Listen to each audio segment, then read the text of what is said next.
Mayong buntag, mga kaigsuunan. Mayong buntag. Welcome to GCAF. Again, palihog kog lingi sa imong abay, dasiga imong abay. Ina nga salamat sa Ginoo nga ikaw nagkauban, no, nakigkauban kanako sa pagsimba sa Ginoo. Akong pagampo nga karong kabuntagon, ang ato ang kasing-kasing, ato ang espiritu, andam gayud sa pagdawat sa pulong sa Ginoo. Labi na gayud nga tabangan usab kita no sa praise and worship team sa pagdala sa atong kasing-kasing, sa pagset sa atong kasing-kasing og una-una sa pagsimba sa Ginoo ug sa pagpaminaw sa iyahang pulong. I hope and I pray that we are all ready to receive the blessings ni Lord through His Word. Bisan og siguro daghang mga kabugaton, dili lang personal kundi gikan gyud sa ato panggobyerno, no? Grabe kaayo atong mga pagsulay karong panahona. But we pray nga ang mga promesa sa Ginoo, no, tinuod gihapon sa atong kinabuhi, kay matud pa sa pulong sa Ginoo kay dili gayud kita niya biyaan, dili kita niya pasagdan bisan og nagkasalimuang na ang ato ang panggobyerno. No, kadtong Wednesday sa gabi, usually Wednesday sa gabi man ang amoang elders meeting, tungod sa grabe nga paghisgot-hisgot, nakauli mi mga almost 12 midnight na, no, in the evening. Unya pag-abot nako sa balay kay nakita nako si Bunbun kay murag mata pa man, no. Murag akong kasing-kasing murag giganahan pud ba kay gihulatan gyud ko sa akong asawa, pero murag wala di siya gahulat nako, no, kay murag nawili di siya og lantaw didto sa Pinosilay sa Senado. Ako nilantaw na lang pud ko, niya naabtan pud kog alauna alas 2 kay naunsa man gyud nahitabo didto sa Senado. Matud pa nila nga didto Manila ga Pinosilay na ang taga Cagayan de Oro ug Mindanao ga pickleball ra man gihapon. No, pero usa ni siya sa mga butang gayud nga kanang makahatag pud og kabugaton siguro sa atong kasing-kasing ba. While I was looking at that news, murag the feeling of despair, no, the feeling of hopelessness, nga murag mao na ra bagyud ni Ginoo ang Pilipinas, no. Dinhi na lang bagyud mi pirmi, nga murag wala na bagyoy pag-asa, mao na ra bagyud ni. And while I was thinking about that, of course ang mga promises ni Lord sa iyahang word, mao man po'y muhatag og comfort kanato, no, sa akoa mismo. But again, the urgency to pray was there, no. Inyo ba nang nabati ang kanang kinahanglan, ang importansya gyud sa pagampo tungod kay sa atong kaugalingon nga panghuna-una ug panlantaw, murag wa na gyud kapuslanan, wa na gyud solusyon ang grabe nga korupsyon nga niabot sa ato ang nasod. And while I was doing that, I was also reflecting, no, kining ginatawag nga mga theological reflections nga the reality of corruption and sin in the hearts of men, no. Nang grabe gyud na regardless kung unsay grado nga imuhang nakabot sa kinabuhi, regardless of your family background, clear kaayo ang pulong sa Ginoo nga ang tanan nakasala, nahilayo sa himaya sa Ginoo, ug kining pagkasala mo gawas kini siya gikan sa pagkahubog sa mga butang niining kalibutan na, labi na gayud sa kwarta, sa gahom, sa garbo, no, kana nga mga butanga. And this becomes a reality na murag wa man gyoy solusyon ang unsa man klase nga balaod, because ang sin has gripped the hearts of men, no. And as Christians, followers of the Lord Jesus Christ, ang ako ang conviction gayud is kanang dili unta ta mura bitaw gi-anesthesiahan nga wala na tay any feeling, mura og kanang giibtan bitaw kag ngipon unya gi-anesthesiahan ka unya bisag unsag kusi nimo sa imong aping wala may sakit. I hope that we are not like that when it comes to the situation sa atong country. Instead nga, ang kabugaton to pray should be there because of kining the feeling kung walay Dios, wala gyoy pag-asa ug paglaom niining ato ang nasod. I pray that we should not be desensitized sa oppression and corruption that is going on in our country, kundili susama ni Jeremiah, susama ni David, who has lamented over Jerusalem. I believe nga kita nga mga believers should also lament kanang magbangutan gyud ba, mag-agulo sa pag-ampo tungod sa nahitabo karon sa ato ang country. And just like the prophet Amos in chapter 5 verse 4 of the book of Amos, dapat kita mo maghangyo gyud pod sa Ginoo that let justice run down like water and righteousness like a mighty stream over the Philippines. And dili lang ni siya sa usa lang ka partido, sa usa lang ka kolor.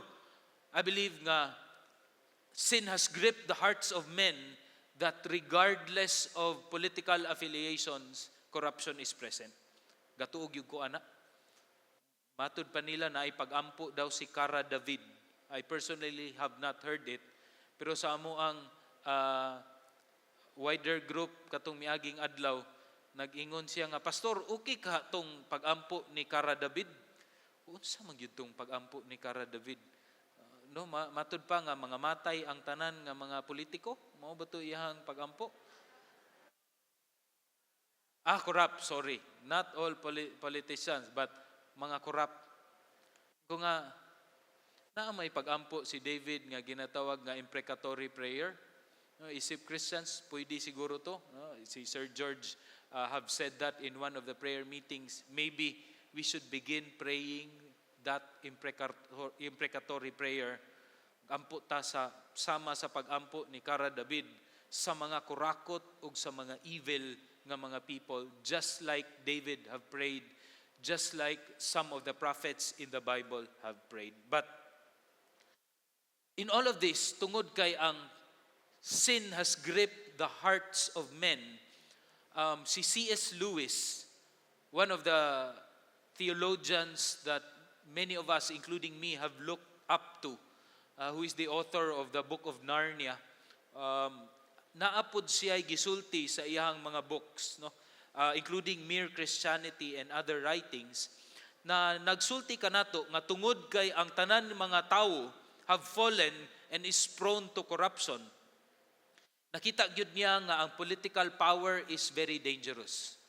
As much as we want to pray for righteous leaders to be in the government, ang atuag yun pong pag-ampo nga dili hilaw nga Kristohanon ang moabot didto sa political position, any political position, because ang presence of power, pride, the temptation of money and fame naana didto.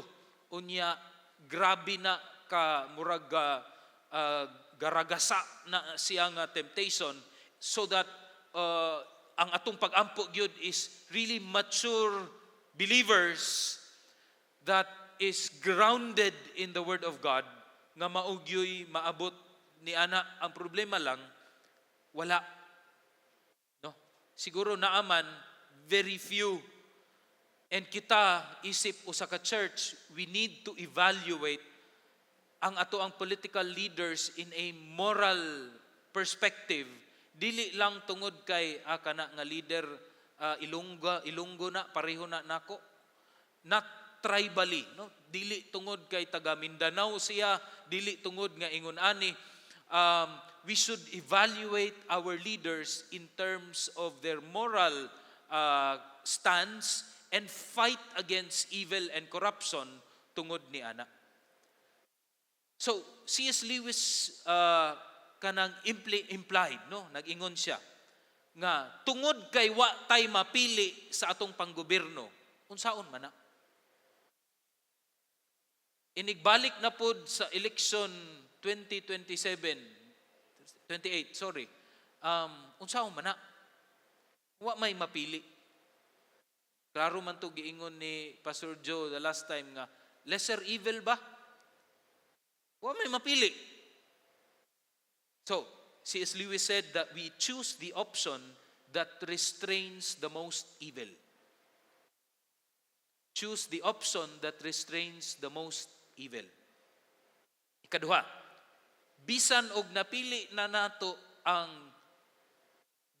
leader that restrains the most evil, yet we still do not justify ang mga less evil nga iyang gibuhat, tungod lang siguro nga nakagain ta, or tungod lang kay murag okay ra ni siya kumpara sa pikas, sige na lang, bisag daghan naggipamatay, sige lang, mga durugista bitaw to. Ingon ana bagyapon atong panlantaw sa human life, nga pwede ra na siya ihawon, tungod kay nagbuhat na siya og dili maayo sa society, instead of praying for the salvation of those nga mga ingon ana. And then we need to preserve nga a moral clarity, nga kung unsay giingon sa Biblia nga sala, we need to fight against that. Whether it's small sins or big sins nga naa sa panggobyerno, kung 100 billion man na ang gikawat or 1 million lang na ang gikawat, at the end of the day, kinawat gihapon na siya. Klaro unta sa GCAF, ang sala, and we need to rise against sin, corruption, injustice, and all that. Mga igsoon, nganong gahisgot man ko niini, because it is very much connected with what we will be talking about this morning, especially with regard sa ato ang core values. No, we are on the third Sunday in talking about our core values. Naa kita karon sa ikatulong nga devoted to loving the church. And nganong kinahanglan man ni siya ug unsay connection niini sa nagkagrabi nga moral degradation ug nagkagrabi nga evil in our society, tungod kay gisulti man ni siya sa unang Pedro kapitulo 4:7 hangtod sa 11. Ang reality nga ang katapusang mga adlaw ani ana. The end of days is near. Sa bersikulo 7 sa 1 Pedro, nag-ingon nga hapit na ang katapusan sa kalibutan, o kining mga signs of corruption that is in the hearts of men nga nagkagrabi is part of that signs nga klaro na karong panahon na. Not just that, naay mga geopolitical o pangkalibutan nga mga senyales, wars, rumors of wars, and the rise of tyrants all over the world that is causing wars to happen. Naana siya. Ikaduha, kining natural and og pangkalikupan, no? Environmental signs such as famines, pestilence, earthquakes nga nagkagrabi, cosmic signs matud pa sa Matthew 24 and other verses in the Bible. Dinhi gani sa Pilipinas, bisag tunga-tunga sa gabi, panington ka ug wa ka ga-aircon kay grabe na kainit. Naapagyoy super El Nino, no, nga coming karong end of this year, that will cause again famine all over the kaning labi na sa atong mga farmers. Manang usa sa ginaampuan namo sa wider group kay ulan, pero katong usang adlaw kusog kayong ulan diri sa gusa, pero didto sa unahan wa may ulan daw, no? Ambot nga no, kagabi usab gaulan, no? Pero I don't know sa laing mga lugar, mga ingon ana. Not just natural o environmental signs, there are also spiritual and religious signs, signs of false prophets, sprouting everywhere. Grabe gyud kaayo labi na sa kining ato ang mga social media, false prophets that are coming out, apostasy, mga tao nga accordingly have departed from faith, no, nga moapil sa mga binuang nga pagpanudlo, matud pa nga naa kunoy father, naapod kunoy mother God, no, bantayan gyud na nato nga mga apostasies. Although there are also good news, such as in Matthew 24:14, nga ang gospel of the Lord Jesus Christ will be preached throughout all the nations as a testimony, no, sa pagkamaayo ug sa goodness ni God, ug mauna ang timailhan, and then the end shall come, matud pa ni Ginoong Jesus. And because of globalism, no, nga ang kalibutan nagkagamay tungod sa internet, I believe this is one of the area that the Lord is using to let the gospel be preached to the edges and to the ends of the earth. Mga kasuluk-sulukan nga mga tribo sa tibuok kalibutan, kay naa na may internet wherever we go. Lastly, kaning signs of societal and moral degradation. In the book of 2 Timothy chapter 3 verses 1 to 5, mao kini ang giingon, timani kini mahimong malisod gayud ang katapusang mga adlaw. Lisod ang katapusang mga adlaw. Kaya ang mga tao mahimong mapalabi-labihon,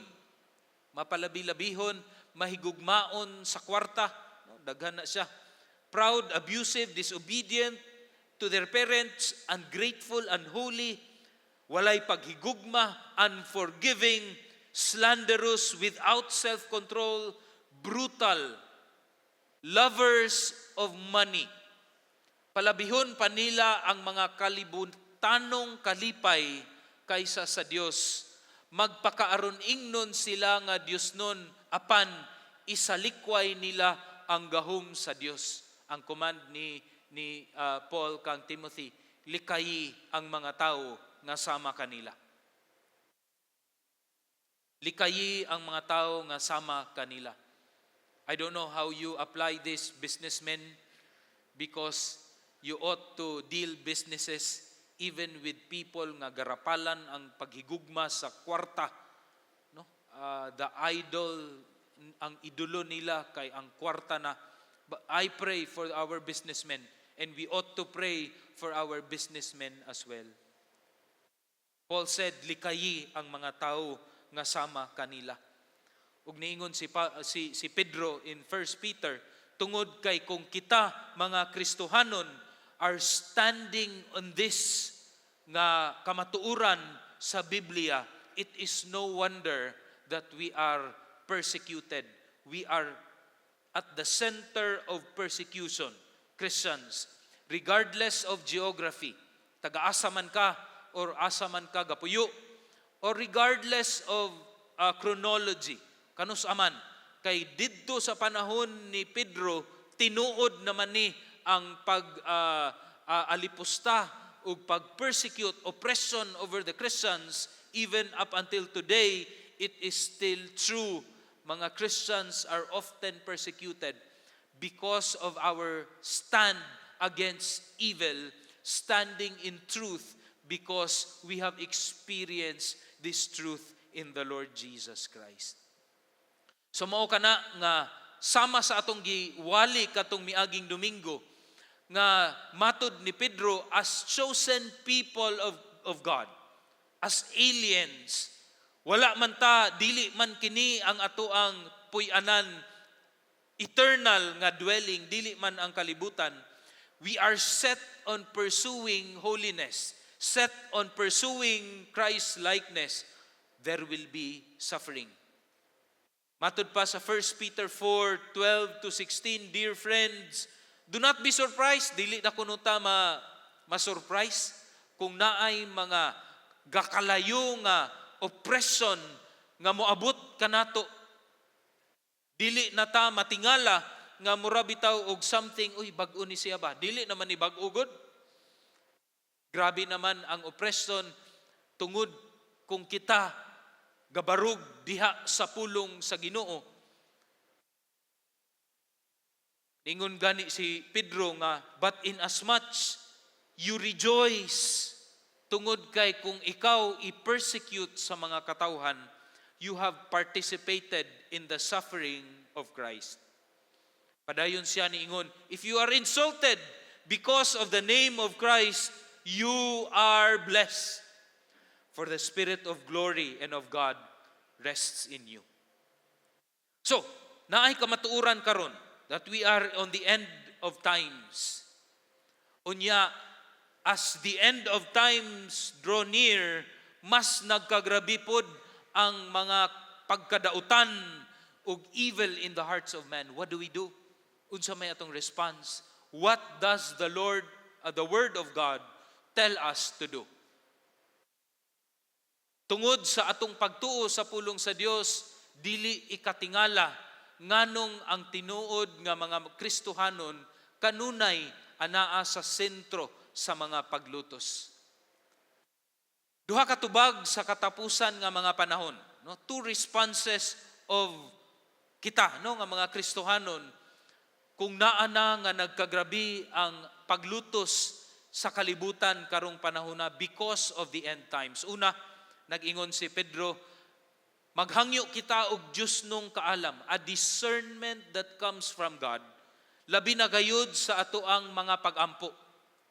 Sa versikulo 7 sa 1 Pedro kapitulo 4, nag-ingon si Pedro, busa pagbaton kamo og abtik nga panghuna-una, ug pagpugong kamo sa inyong kaugalingon, aron walay mahimong babag sa inyuhang mga pag-ampo. I just want to read this in the English version. Ingon si Peter in verse 8. Above all, this is verse 8, sorry. Verse 7, second part. Therefore be of sound judgment and sober spirit for the purpose of prayer. Sound judgment and sober. Para ang atuang mga pag-ampo are biblically grounded, spiritually discerned, and at the same time relevant.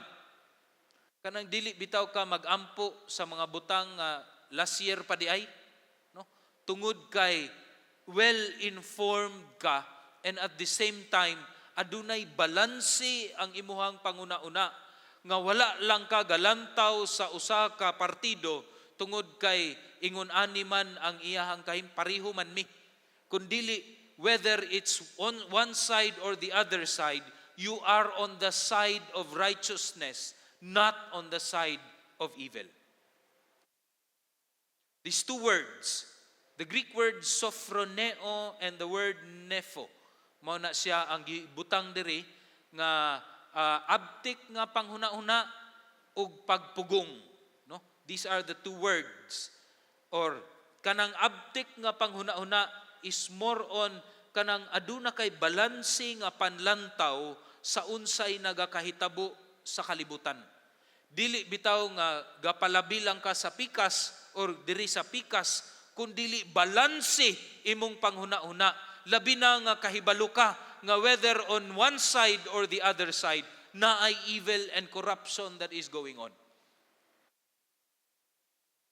And we cry against the evil regardless of political affiliation. Dili lang didto sa pikas kanunay ang imuhang pag-sulti diha sa Facebook, no, nga tungod kay drug addict ni siya. Or dili lang diri sa pikas tungod kay ingon ani ni siya.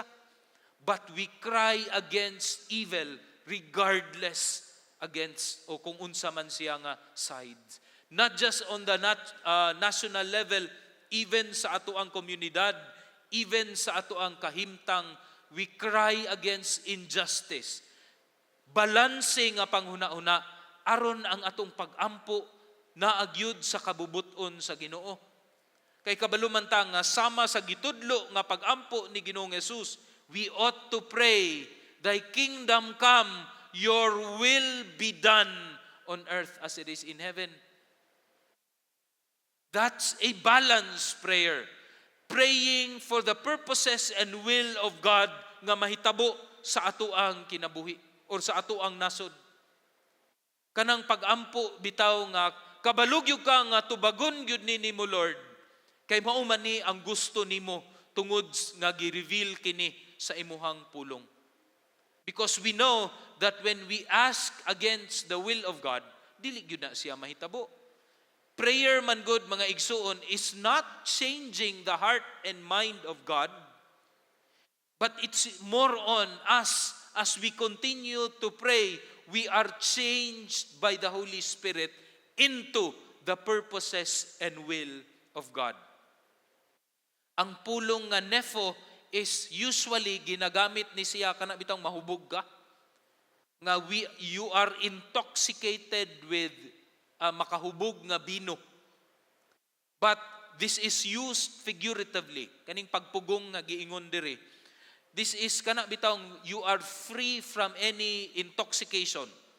Nga kanang wala ka naglibog or any illusion because of influences or intoxicating influences of sin, such as sexual passion, such as greed, pride, or kanang desire for power, nga nahubog ka ni anang mga butanga, wala na hinuon kay sakto nga panghuna-una, labi na sa panahon nga gaampo ka.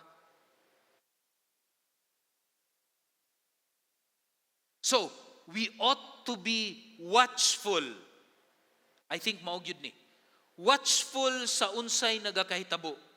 At the same time, grounded in biblical truths so that our prayers are biblically informed, culturally relevant, unya mo resulta gyud sa kaluwasan sa kinabuhi sa mga tao. Yes, we ought to pray for justice and righteousness. But the end of that, magampo ta sa kaluwasan sa kinabuhi sa mga katawhan, kay maumang gyud na ang magpadala nga mubalik na gayud si Ginoong Hesus. Matud pa sa pulong sa Ginoo nga ang balaang spirito magtudlo kanato how to pray. So I believe being sound-minded and sober can also be equated by being filled by the Spirit, being led by the Spirit. Ug mao kini ang spirituhanon nga postura dapat naa kita sa panahon nga grabe na. Our experience in this country is grim and ghastly. We ought to pray, and there will be more of this next Sunday as si Pastor Ron, Elder Ron, will talk to us about fervent prayer. But we must remember, mga kaigsuunan, nga ang pag-ampo is still the most powerful weapon of a Christian against the work of evil. Kumusta man ang atong mga pag-ampo? How is our prayer life? Kung ikumpara nimo sa imuhang grabe nga pagbagulbol sa gobyerno, kumusta man ang kabug-aton nimo ug ang panahon pod nimo sa mga pag-ampo? You know, Hudson Taylor, a very wonderful ug ato ang ginalook up nga missionary to China. There was once as he was traveling na going to his missionary journey in China. Naabot sila sa usa ka lugar nga katulaging walay hangin. Unya ang tide is pushing them towards an island nga daghan og mga cannibals, mukaon og tawo. No matter how they put up their sails, dili mulihok ang ilahang barko tungod kay wala may hangin. And sa pagkaduol nila sa usa ka island nga naay cannibals, nakita nila nga gasugod nagsugnod og ang mga tawo didto, kay ready na sila panganon aning mga taong mukaon og tawo. Ningon ang kapitan sa ilaha nga gibuhat naman nato ang tanan, mangandam na lang gyud ta, ato ang awayon kining mga tawhana, mangandam ta. Ningon si Hudson Taylor, wala pa man nato gibuhat ang tanan. In this crew of people, there are 4 of us who are believers, Christians. Give us time, muadto mi sa kwarto ug magampo mi ug hangin nga dadon sa Ginoo. So they prayed, and they told the captain, ablihi ang sails And right after the sails were open, a strong wind swept them towards going back to their journey. Ug tungod ni ana ningon si Hudson Taylor nga tungod sa pagtubag sa Ginoo sa pagampo kaniya, mauna kini ang ihang precedence nga no matter what happens in his missionary journey, nothing really is impossible with God. Maunang kanunay siya magampo, and his journey was covered with prayer. His missionary journey towards China is covered with prayer. Ang usa ka author, E.M. Bounds, he said, what the church needs today is not more machinery or better and not new organizations or more novel methods, any programs. But what the church needs today are men whom the Holy Ghost can use, men of prayer, men mighty in prayer. Ampo ta mga igsuon, sa kalisod sa ato ang panahon karon, magampo ta. Ikaduha, duha lang ni, ayaw kabalaka. Ikaduha nga tubag o response nato sa katapusan nga mga panahon, isip magtutuo ni Ginoong Hesus, kay kining ginatawag nga malahutayong gugma para sa simbahan. A devoted, persevering love for the church. Peter said, uglabaw sa tanan, pag hinigugmaay kamo sa kinasing-kasing gayod.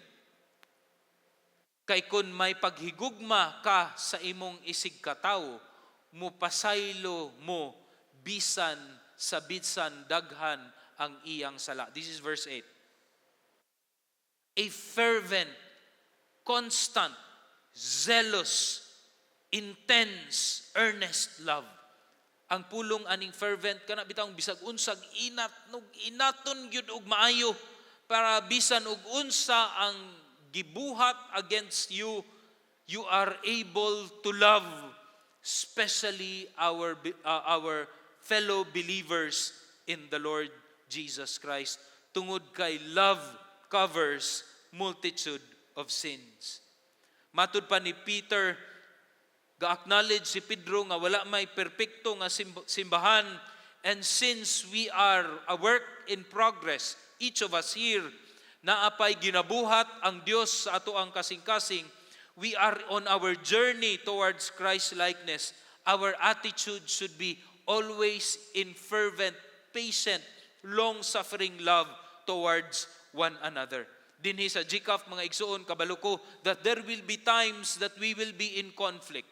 Na ay panahon nga dili kita magsinabtanay tungod kay naagihapon ang sala nagpuyo sa ato ang kasing-kasing, even though we are continuously growing in the Lord Jesus Christ. Yet Peter asked and I ask that we should always have this heart of repentance and a heart of love towards one another. Naigisulti diri si Pablo or si Pedro kung unsaon tani nato mapakita ang malahutayon og matinud-anong gugma. Una, versikulo 8, letter B. Dapat mupili kita sa kanunayng pagpasaylo. Love covers a multitude of sins. So maunang kanunay ang atuang pagpasaylo. We are ready to forgive. Mga igsoon, forgiveness is very important for our intimacy to continue to kanang mas magka-intense. For our intimacy, para magkasuod pagyud kita, forgiveness must always come. Kana bitang forgiveness nga moingon dili lang nga sige gipasaylo na tika. Kun dili tungod kay imo siyang gipasaylo, imong kalimtan ang iyahang gibuhat, unya mudawat gihapon ka sa iyahang paghigugma as if wala pa ka napulan. And this is very true when it comes to kana bitawng relationship sa bana ug asawa. Mangutana ta, ngano man nga ang relationship between a husband and a wife, as years go by, many of them moingon nga, oy, akoan na lang man ni siyang roommate.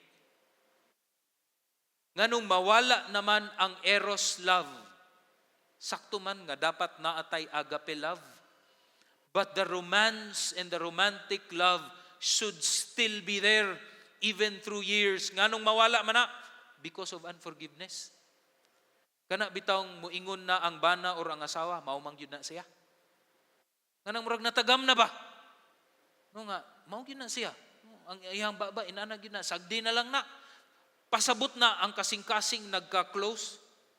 Tungod siguro kay samdan throughout the years. Mingon lagi ka, lagi gipasaylo lagi tika.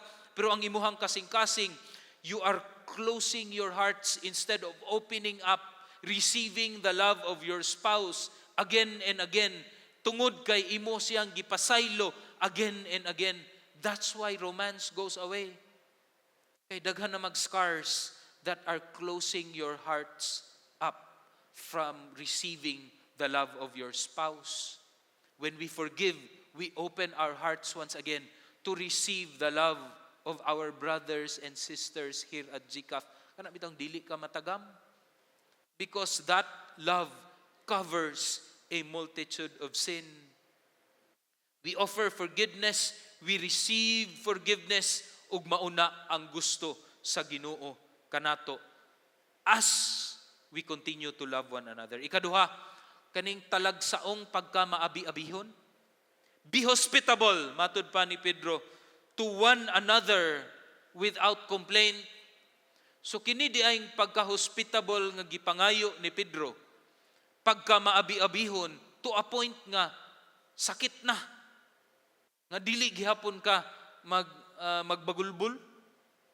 This is the kind of hospitality that we need to have towards one another. Kabalo man ko nga dinhi sa Pilipinas, naamang gyud tay pagka-hospitable, di ba? Naamang gyud na sa ato ang kultura. Nga bisan og wala na tay kwarta tungod kay naa tay bisita, mangutang ta sa ato ang tindahan diha sa tupad aron lang makapalit og corn beef og sardinas nga ipakaon sa bisita. Nga muingon na lang atong anak, ma, gibaliktad na ang isda, ma. Wa nay atua. Sige lang nak, himuon lang nato nagsudlay, no? But then this kind of hospitality that Peter calls upon us to do exceeds more than cultural hospitality. Being hospitable tungod kay nahigugma gayud ta sa usag-usa. Nga sa panahon sa panginahanglanon man, sa panahon man sa pag-abi-abi, we ought to be hospitable to one another. Kay matud pa ni Jesus Christ, then nga when we are hospitable to those who do not kanang dili angayan nga mudawat sa atong pagka-hospitable, we are doing that to the Lord as well. Kung imong gipakaon ang mga gigutom, gipainom nimo ang mga giuhaw, what you did to the least of your brethren, you are doing that as unto the Lord. Kung padayon, kung basahon na nimo padayon ang Matthew 25, makita nimo ang hospitality is a sign of a true believer in Christ. An evidence, tinuod gyud ay ka nga magtotoo when we receive people because we think that we are doing this for the Lord Jesus Christ. Ikatulo, Kristohanong pagpangalagad, verses 10 to 11. As each one has received a special gift from the Holy Spirit, we employ it in serving one another. Sa pagserbisyo nato sa usag-usa, tungod kay gitagaan ta og gift, gasa sa balaang spirito, we ought to be a blessing. Gikan sa atong mga speech, when we are given the gift of speaking, we ought to bless one another with our speech. In our actions, giingon ni Pedro nga kung nahigugma gyud ka, even in our actions, we ought to bless other people. In other words, we use our gifts para mangyud na sa Ginoo, no? Pero kabalo man ta nga ang design ni Lord nga gitagaan tag spiritual gifts is to bless one another, to edify the church, to serve one another. Si William Carey, who is called to be the father of modern missions, served in India for many years.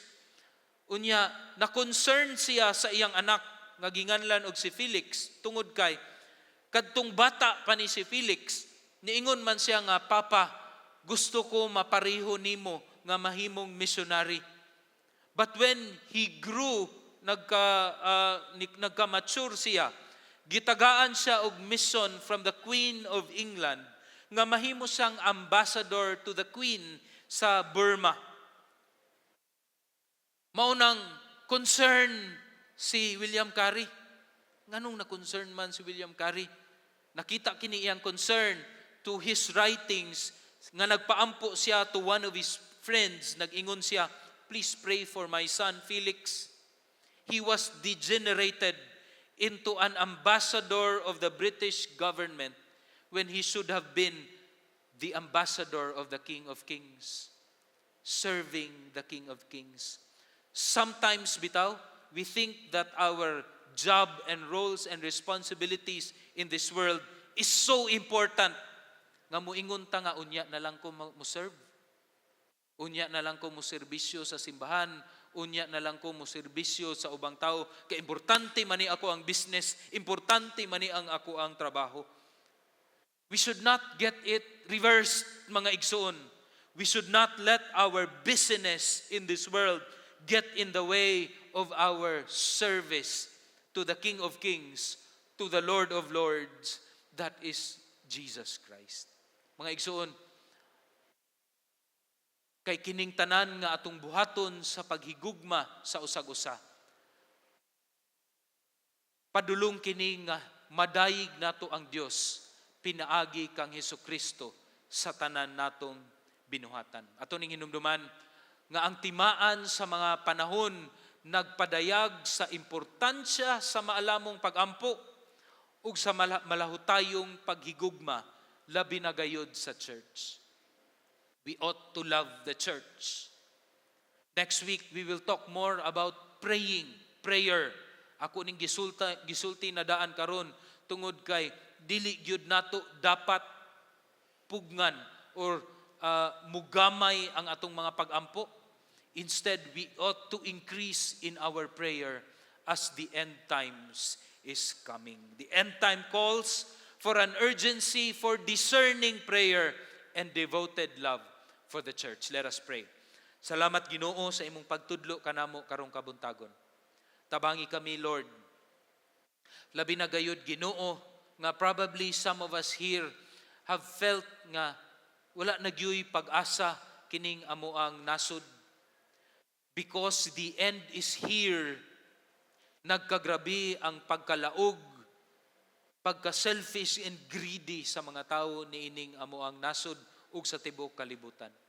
Even in all that, tabangi kami Ginoo nga mas higugmaon namo ang usag-usa. The church should be a beacon of hope, righteousness, and love, justice in this community, in this culture, kining lugar na mo Ginoo nga puno sa evil. Amo ka nang mapakita, Lord, when we love one another. We pray for your empowerment. We pray, Lord, that you would move our spirits.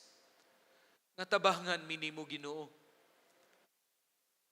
Kaya wala gyud mi mabuhat, Lord, kung wala ka.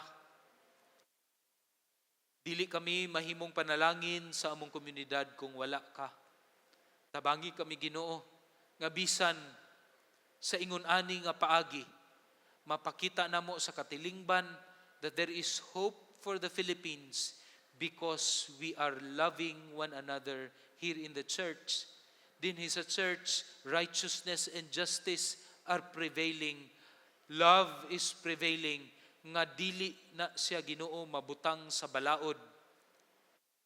Labi na gyud ang paghigugma namo sa usag-usa. Kanimo Lord ang tanang dungog himaya sa ngalan ni Ginoong Hesus. Amen ug amen. Atong palakpakan ang Ginoo mga igsoon.